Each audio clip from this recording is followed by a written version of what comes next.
Je vais vous parler des poésies d'Ossian et j'ai ajouté comme sous-titre de la gloire au rejet. C'est intéressant de s'intéresser pourquoi la gloire à une certaine époque et pourquoi le rejet ensuite. L'histoire littéraire parle de façon un peu imprudente des poésies d'Ossian, alors qu'il n'y eut peut-être ni poésie, ni même Ossian. En tout cas, les œuvres attribuées à Ossian n'ont jamais été diffusées en vers, mais ont circulé sous forme de versions anglaises en prose, publiées au XVIIIe siècle et réalisées, c'est en tout cas ce qu'on était invité à croire, à partir de textes gaéliques qui étaient eux en vers, mais dont l'existence n'est pas certaine. Ossian, l'auteur présumé de ces fameux vers, serait le fils de Fingal, roi de Morvan en Écosse. Il aurait vécu au IIIe siècle après Jésus-Christ. C'était un guerrier comme son père, mais aussi un barde, s'exprimant en gaélique ou en langue herse, terme désignant la langue gaélique pratiquée en Écosse. Fingal, Ossian et ceux qui les entourent sont des Écossais des Highlands, c'est-à-dire des hautes terres ou des collines. James Macpherson, lui, a vécu au XVIIIe siècle. Il est né en 1736. Il était également un Highlander. Il connaissait la langue gaélique. À l'intention d'un écrivain des Lowlands, les Basses Terres, un certain John Home, il avait traduit des échantillons de poésie gaélique. Ces morceaux plurent à des hommes de lettres d'Édimbourg, notamment à Hugh Blair, titulaire d'une chaire de rhétorique et belles-lettres à l'université de cette ville, qui en réclamèrent davantage. Macpherson procura donc d'autres échantillons de poésie gaélique et les réunit en 1760 dans un mince volume, sans nom d'auteur ni de traducteur, avec une préface non signée. Elle est l'œuvre de Hugh Blair. Alors le titre est en anglais évidemment. Fragments d'ancienne poésie recueillis dans les hautes terres de l'Écosse et traduits de la langue gaélique ou erse, from the Gaelic or Erse language. C'est un volume publié à Édimbourg. Le succès de ces fragments poussa Macpherson à continuer. Il publia à la fin de 1761 à Londres Fingal, ancien poème épique en 6 livres, avec plusieurs autres poèmes composés par Ossian, fils de Fingal, traduits de la langue gaélique par James Macpherson. Macpherson, qui signait cette fois sa traduction, donnait à lire une épopée relatant l'invasion de l'Irlande par les armées de Swaran, roi de Lochlin, c'est le nom gaélique d'une région du Danemark. Impuissant face aux envahisseurs, Cutulin, roi d'Irlande, fait appel aux Calédoniens, ses cousins du Nord, qui, sous les ordres de Fingal, chassent Swaran. En outre, ce texte était suivi de 16 morceaux plus courts, également attribués par Macpherson à Ossian. Certains étaient promis à une grande célébrité, comme les chants de Selma, qui s'ouvrent sur une fameuse adresse à la Lune, et Beraton, qui passe, selon le traducteur, pour le dernier rime du barde. L'adresse à la Lune dans les chants de Selma a été adaptée par Musset dans son poème Le Saule. Et quant à Beraton, ce poème met en scène Ossian, seul survivant des batailles, vieux et aveugle, chantant mélancoliquement les exploits passés et les malheurs des siens, guidé par la jeune Malvina qui accompagne les chants d'Ossian sur sa harpe. Macpherson poursuivit l'entreprise par la publication en 1763 de Témora, ancien poème épique en 8 livres avec plusieurs autres poèmes composés par Ossian, le fils de Fingal, traduits de la langue gaélique par James Macpherson. Témora, c'est le nom de la résidence des souverains d'Irlande, raconte ce qui se passe après la mort de Cutulin. Un usurpateur s'empare du trône et Fingal décide à nouveau d'intervenir. C'est dans ce nouvel opus qu'on assiste à la mort d'Oscar, le fils d'Ossian. L'ensemble des poèmes ossianiques reparut en 1765 sous le titre The Works of Ossian, avec des dissertations de Macpherson et de Hugh Blair. Macpherson, qui avait pris l'habitude de parsemer ses traductions de notes, insistait sur la fidélité avec laquelle les textes d'Ossian reflétaient l'époque où avait vécu le barde, tandis que Blair exposait longuement les caractères et les mérites de la poésie ossianique et mettait en parallèle Ossian et Homère. Nouvelle publication en 1773 en 2 volumes sous le titre The Poems of Ossian. Cette édition, qui constitue en quelque sorte la vulgate de l'Ossian de Macpherson, donnait le texte et l'ordre définitif des poèmes. Dans cet ensemble, on joint encore 14 poèmes publiés en 1780 en langue anglaise, puis en 1787 en gaélique par un certain John Smith, qui se donne pour le continuateur de Macpherson. Beaucoup de traductions publiées sur le continent intégreront au corpus ossianique les prolongements de Smith. Dans le monde anglo-saxon, le problème de l'authenticité des textes proposés par Macpherson fit rapidement l'objet de vifs débats, d'autant que la question n'était pas seulement littéraire, mais aussi politique. En encourageant Macpherson à recueillir et à faire connaître des anciens textes erses, Les gens de l'aide d'Édimbourg voulaient offrir à l'Écosse une sorte de compensation pour leur région humiliée après l'échec de l'insurrection stuartiste contre Londres, sanctionnée par la défaite de Culloden en 1746, puis par la démilitarisation totale de la région et l'interdiction des tenues traditionnelles. Les Anglais interprétèrent d'ailleurs cette exaltation des antiquités écossaises comme le signe de la reprise des hostilités sur un front symbolique. On peut lire en effet dans les louanges d'Ossian à la gloire d'un héroïsme antique idéalisé, qui ne survit que grâce au chant d'un barde aveugle et moribond, une nostalgie pour une grandeur militaire révolue que la défaite ainsi que les lois infligées par Londres ont reléguée dans le passé. Le fameux critique anglais Samuel Johnson se montra particulièrement virulent et exigea de voir les originaux. La querelle faillit dégénérer en pugilat. Macpherson, qui paraissait n'avoir à sa disposition que des manuscrits ne remontant pas plus loin dans le temps que le XIIe siècle, craignait que ses contradicteurs refusent d'envisager que les faits racontés, eux, pouvaient être plus anciens. Finalement, il ne montra rien. Du reste, dès 1764, il avait quitté le Royaume-Uni pour les colonies britanniques. Après son retour, 2 ans plus tard, il se consacra à d'autres travaux. Il ne revint donc plus sur la question, laissant sur leur fin les sceptiques, qui ne se limitaient pas aux lettrés londoniens. Les Anglais, en effet, n'étaient pas les seuls à froncer les sourcils. Les Irlandais avaient eux aussi leur raison de se montrer mécontents. Ils appréciaient peu d'être présentés comme les débiteurs des Écossais et plus encore revendiquaient pour leur propre patrie, Fingal et Ossian, artificiellement présentés comme des Calédoniens alors qu'ils étaient des Irlandais et que c'est à ce titre qu'ils avaient combattu les Danois. Aux yeux des Irlandais, Macpherson avait librement composé ses poèmes écossais en se servant de légendes et de noms irlandais. C'est un débat qui est très difficile à trancher puisque la langue gaélique est, comme on sait, également parlée en Irlande. Au demeurant, le mot Ers est à rapprocher, semble-t-il, d'Irish. De l'autre côté, c'est juste? Oui. m'a paru évident, mais ah bon. Je ne suis pas Merci. De l'autre côté de la Manche, ces débats n'eurent d'abord qu'un retentissement limité. On crut de façon générale, dans le reste de l'Europe, à l'authenticité du corpus, en tout cas jusqu'au milieu du XIXe siècle. La question n'entrava pas le succès continental des poésies d'Ossian. Celles-ci furent traduites dans tous les pays et Ossian fut regardé comme l'égal de Shakespeare. Pour passer en français, il bénéficia d'ailleurs en 1777 des soins du traducteur même de Shakespeare, Pierre Le Tourneur, et il fut traduit en irlandais par Willem Bilderdijk, figure de proue du romantisme aux Pays-Bas, qui affirme dans sa préface qu'il ne s'est pas seulement basé sur les ouvrages de Macpherson, mais aussi sur les originaux, et donc que sa traduction est en certains endroits plus fiable que la version anglaise. Ça, c'est une déclaration qui tient à l'évidence de la supercherie. Le rayonnement européen d'Ossian, à la fin du XVIIIe siècle, est également attesté dans une scène du roman de Goethe, Les souffrances du jeune Werther. Au cours de la dernière entrevue de Charlotte et du protagoniste masculin, celui-ci lit à la jeune fille la traduction allemande qu'il a composée des chants de Selma et de Berato. Les péripéties de la réapparition du cycle d'Ossian sont emblématiques d'une période où on se met un peu partout en Europe à la recherche de ce qu'on appelle les antiquités nationales. La première publication de ce type est à mettre au crédit d'un Suisse de langue française, le genevois Paul-Henri Mallet, qui fait paraître en 1756 un ouvrage fondateur sur la connaissance des poèmes mythologiques et des sagas des anciens peuples du Nord. Le volume s'intitule « Monument de la mythologie et de la poésie des Celtes ». Oui, pardon. Merci. Monument de la, donc l'ouvrage de Mallet s'intitule « Monument de la mythologie et de la poésie des Celtes, et particulièrement des anciens Scandinaves ». L'ouvrage confond certes les Celtes et les Scandinaves, mais on doit néanmoins à Mallet l'introduction dans la culture européenne des termes rune, skald et saga, l'exposition de la mythologie de l'Edda et la traduction de quelques fragments de saga. L'année suivante, c'est au tour d'un autre Suisse, mais de langue allemande cette fois, Johann Jakob Bodmer, de publier des fragments du Nibelungenlied, où il déclare identifier les vestiges d'une antique poésie évoquant les révoltes germaniques contre le joug romain.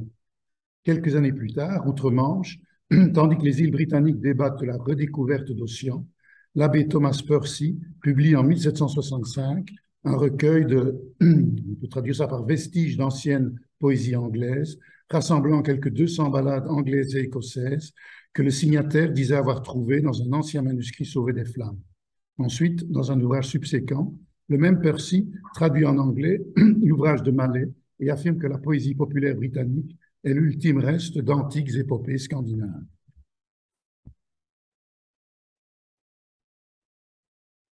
La deuxième moitié, la deuxième moitié du XVIIIe siècle voit l'émergence en Europe d'un intérêt grandissant pour une littérature qu'on appelle alors volontiers populaire, on dirait aujourd'hui de tradition orale, et qu'on peut décrire aussi comme spontanée, naturelle, primitive, qui ne doit rien à l'imitation des Grecs et des Romains, qui est particulière à chaque pays et qui donne à voir dans ces pays ce qu'on peut appeler les antiquités nationales.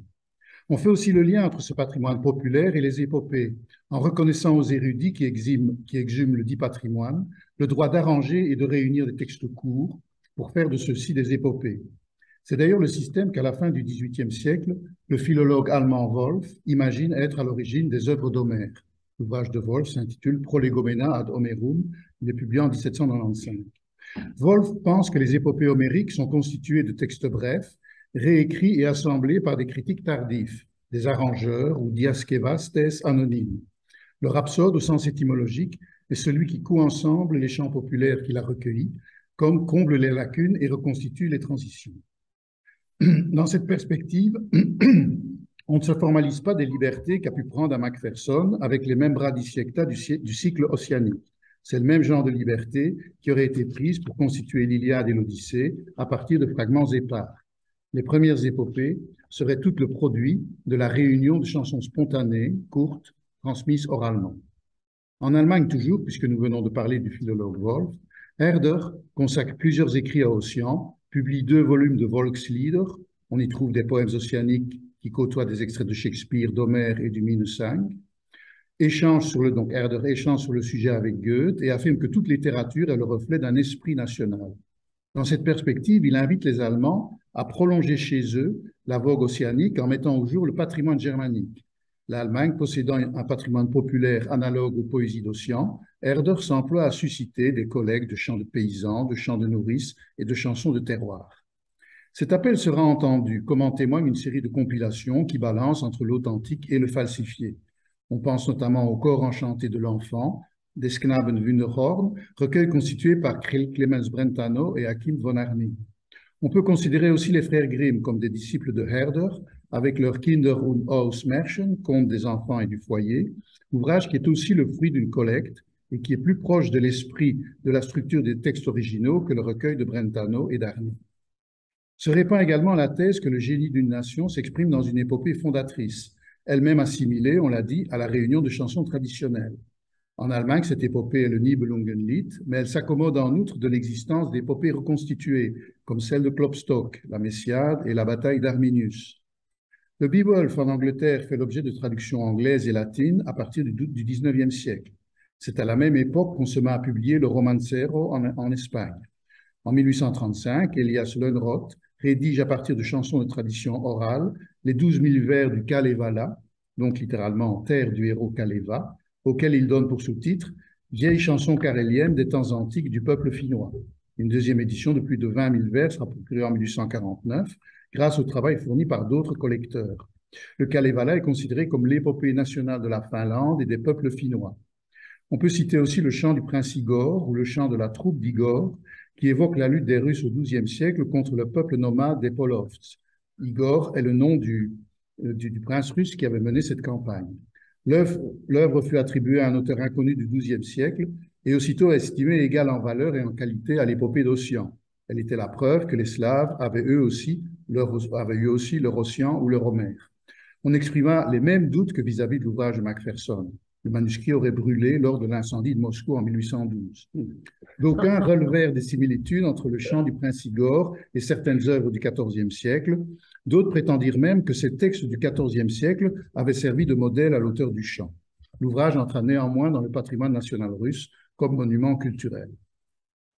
La recherche et la réapparition des antiquités nationales, ainsi que la thèse que chaque nation possède son épopée fondatrice, met à mal la doctrine esthétique du classicisme dans une Europe qui, au XVIIIe siècle, est cependant marquée par l'hégémonie culturelle française ou, mieux encore, versaillaise. Le français est alors la langue de la plupart des cours européennes. On le parle aux 4 coins du continent, dans les académies et dans les salons. Et règne aussi en Europe, comme un idéal, le modèle illustré par l'âge classique français. Ce modèle est fondé sur une série de présupposés, parmi lesquels figurent le dogme de l'imitation des anciens et celui du caractère immuable de l'œuvre.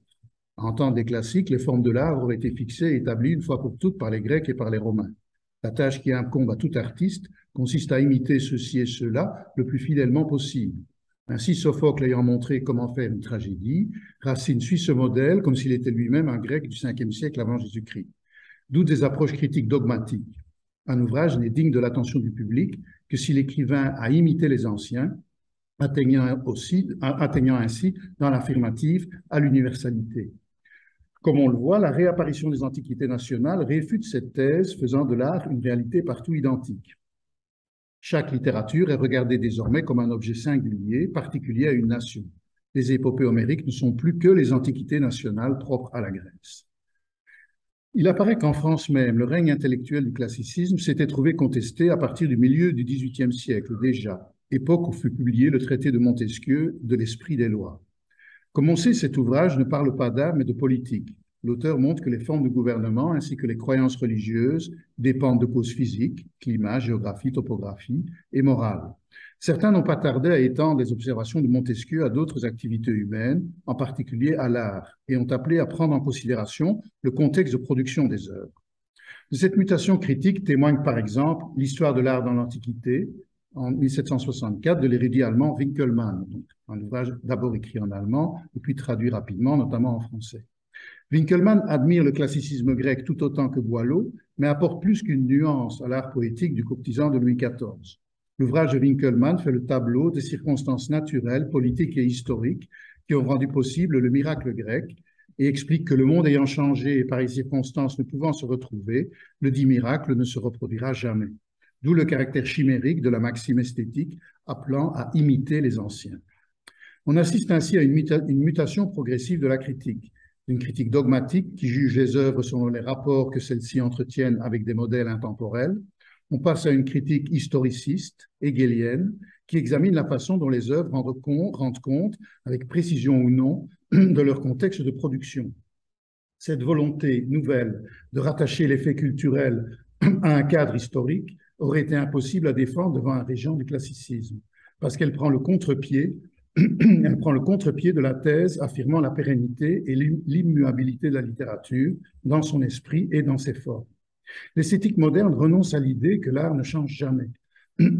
Tous les auteurs qui comptent à partir du début du XIXe siècle se montrent persuadés que les formes de l'art se modifient pour correspondre aux besoins variables de société et d'individus qui évoluent. L'histoire de l'art de Winckelmann a ainsi donné le là à une réorientation dont on va voir les effets en Allemagne chez Herder, ainsi qu'en France chez Madame de Staël, laquelle distingue la littérature du Nord et la littérature du Midi. C'est bien dire qu'il n'y a pas une esthétique, contrairement à ce qu'affirmaient Boileau ou Molière, et laquelle, Madame de Staël, se donne pour objectif de suivre un programme qui est encore aujourd'hui celui de la critique littéraire. Je me suis proposé d'examiner quelle est l'influence de la religion, des mœurs et des lois sur la littérature, et quelle est l'influence de la littérature sur la religion, les mœurs et les lois. Cette phrase constitue l'incipit du traité de la littérature considéré dans ses rapports avec les institutions sociales, publié en 1800. L'auteur y prolonge. Tu veux pas un café, Michel? Non, c'est pas ici. C'est chaud. Quelque chose de chaud, non. Miel. Oui, du miel. Donc, Madame de Staël prolonge la réflexion entamée par Winckelmann et examine l'influence du climat sur l'art, les lettres et l'esprit des nations. On voit bien les rapports qu'entretiennent ces orientations nouvelles avec l'entreprise de Macpherson, dont les notes et dissertations historico-géographiques insistent, on l'a signalé, sur la fidélité du témoignage offert par les textes d'Ossian concernant les guerres, les arts et les traditions celtes au IIIe siècle après Jésus-Christ. Ainsi, Macpherson ne se donne pas seulement comme le révélateur d'un poète oublié, mais aussi comme l'historien véridique de l'ancienne Calédonie. C'est effectivement le grand mérite que l'on reconnaît au corpus ossianique, en France et dans toute l'Europe, au tournant des XVIIIe et XIXe siècles. On affirme que ces textes restituent exactement les mœurs et les usages du temps où était censé vivre le barde et qu'ils présentent un grand intérêt documentaire. On constate par exemple qu'en 1818, le tout jeune Victor Hugo compose Les Derniers Bardes, sous-titre Poème ossianique, et que de façon tout à fait significative, il a sorti ce texte de notes, la plupart empruntés à la traduction française d'Ossian par Le Tourneur. Ce qui paraît étonnant aujourd'hui, quand on revient à ce dossier, c'est l'oubli où ont sombré les poésies d'Ossian.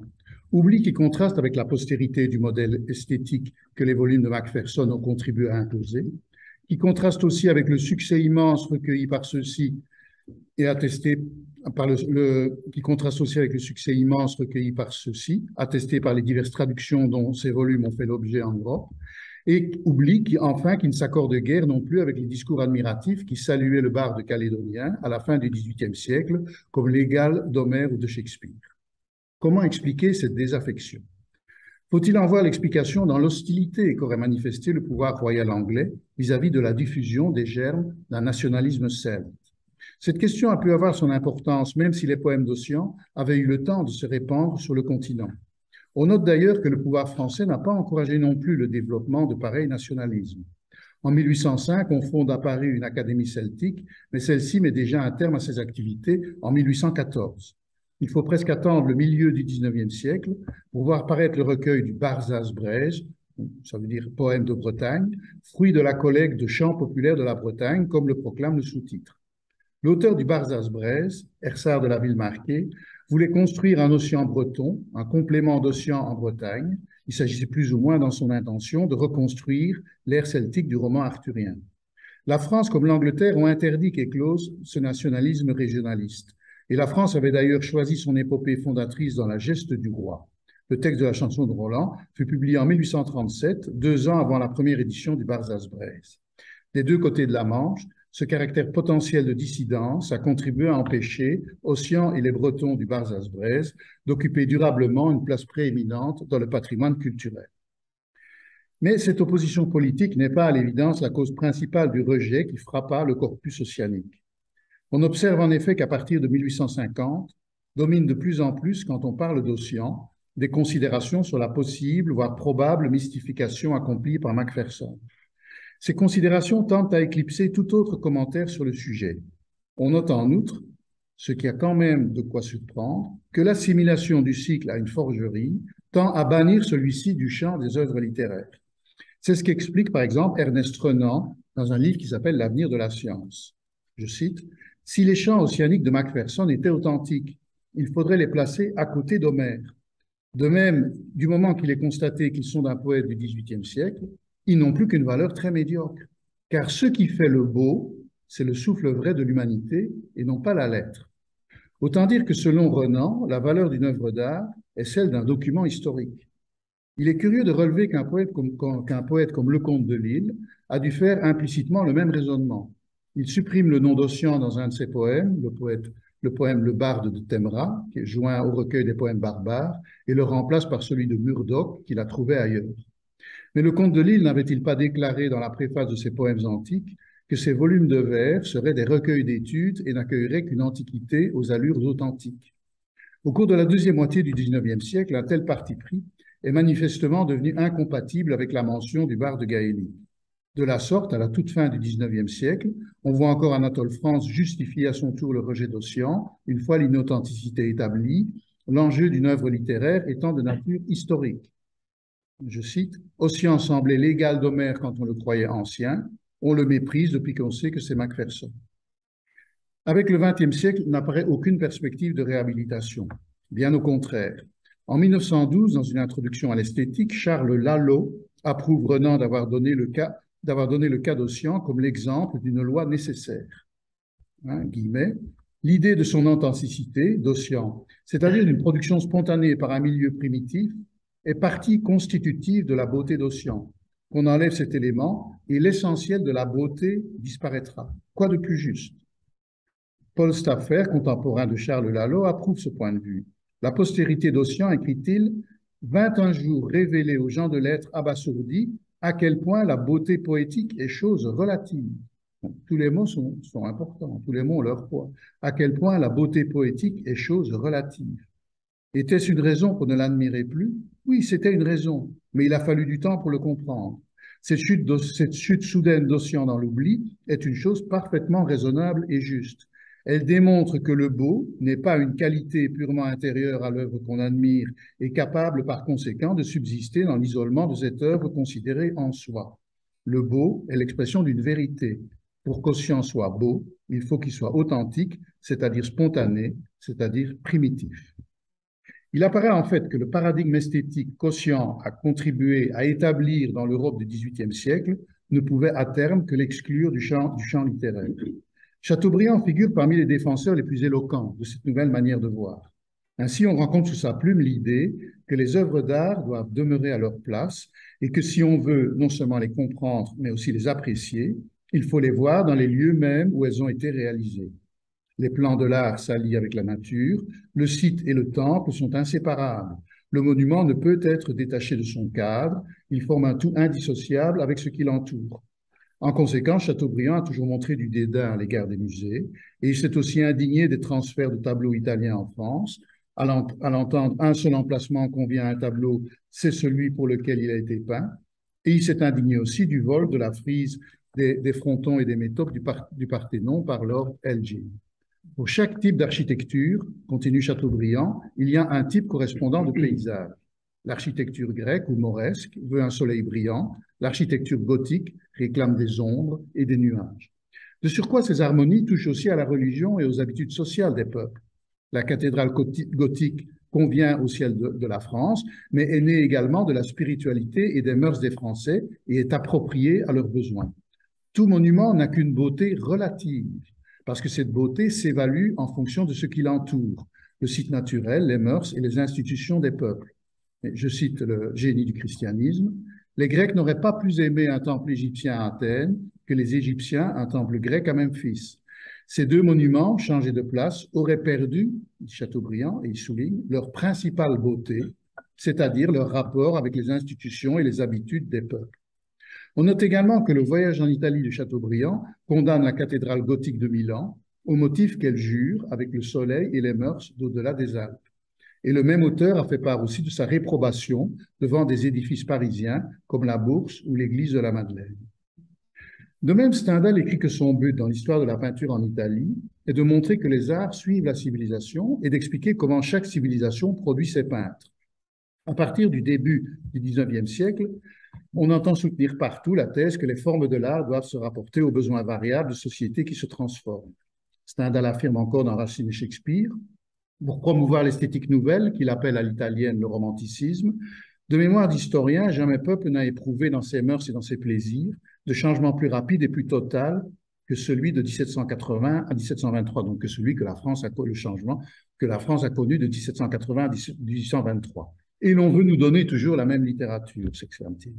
L'écrivain a donc pour tâche de proposer au public des œuvres qui correspondent non seulement au tempérament de la nation à laquelle ce public appartient, mais aussi aux habitudes, aux mœurs, aux croyances, aux préoccupations et aux mentalités de son temps, voire seulement du moment où il écrit. Se dessine à nouveau derrière ces propos la thèse, passablement étonnante, que le beau ou la valeur esthétique d'une œuvre d'art réside dans la concordance de cette œuvre avec l'époque où elle a été conçue. Dans le paradigme réaliste, celui de la modernité, la valeur esthétique est non seulement liée, mais conditionnée à la valeur historique. Il vaut la peine, donc je dis bien la valeur esthétique est non seulement liée, mais conditionnée à la valeur historique. Il vaut la peine de relire ce qu'écrit Hippolyte Taine dans la préface de son Histoire de la littérature anglaise. Au fil des âges, explique-t-il, les œuvres qui ont été couronnées de succès sont toujours celles qui représentaient le plus fidèlement les sociétés dont elles émanaient.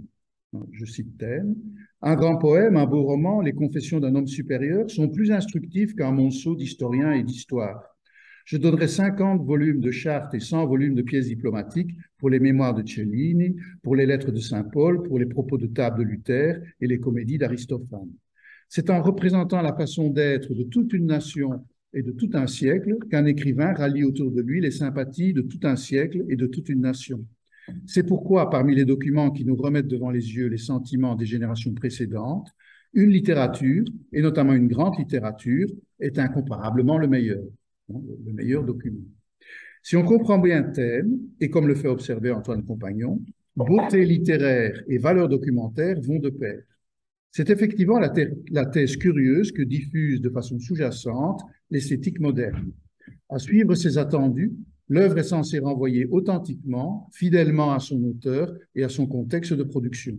Si Ossian n'a pas existé, l'intérêt historique de Fingal et de Témora est nul, on s'y attendait. Mais il s'avère également que la valeur esthétique de ces deux poèmes se trouve elle aussi abolie. En régime moderne, réaliste, la question du vrai se pose à l'intérieur de chaque œuvre. Est-elle bien ce qu'elle prétend être? Offre-t-elle un reflet exact de ce qu'elle prétend décrire et de son contexte de production?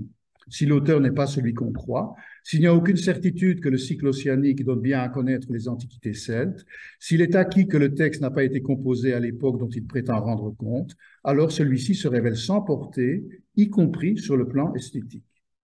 Peut-être aurait-on pu sauver Ossian si Macpherson avait eu une personnalité littéraire. Le cycle océanique aurait alors eu du prix en tant que témoignage sur Macpherson lui-même.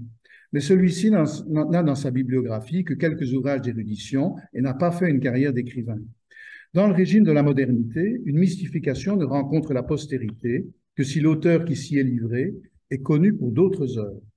La mystification devient alors un témoignage sur l'auteur, au même titre que les autres ouvrages de cet auteur. Ainsi, la Gouzla, prétendue traduction française de chants populaires serbes, et le théâtre de Clara Gazul, des pièces de théâtre censées prétendument écrites par une actrice espagnole, deux recueils dont on ne parlerait plus, ce seraient deux recueils dont on ne parlerait plus à l'heure actuelle s'ils ne figuraient dans la bibliographie de Prosper Mérimée. Les poésies d'Ossian ont été annulées en tant qu'œuvre littéraire dès le moment où elles se sont trouvées discréditées en tant que document historique. S'il s'avère que la valeur documentaire d'un ouvrage est nulle, sa valeur esthétique ipso facto est tout aussi surprenante que cela paraisse, le devient également. Ainsi, il serait impossible que l'on s'intéresse aujourd'hui aux écrits d'un auteur qui serait notre contemporain et qui aurait composé, par exemple, des tragédies en vers sur le modèle de Racine. De nos jours, aucun théâtre, je pense, ne voudrait mettre à l'affiche de telles pièces qu'il faudrait annoncer comme des nouveautés mais qui ne renverraient pas à la société actuelle. Ce lien apparemment indéfectible et fatal à Ossian, établi par notre modernité entre valeur documentaire et valeur esthétique, entre authenticité historique et beauté littéraire, cette thèse qu'en régime moderne, les lauriers du beau sont destinés à ne couronner que des œuvres qui offrent un reflet fidèle de leur contexte de production, me laisse, si je puis faire état pour terminer du sentiment qui m'habite, tout à fait perplexe. Merci.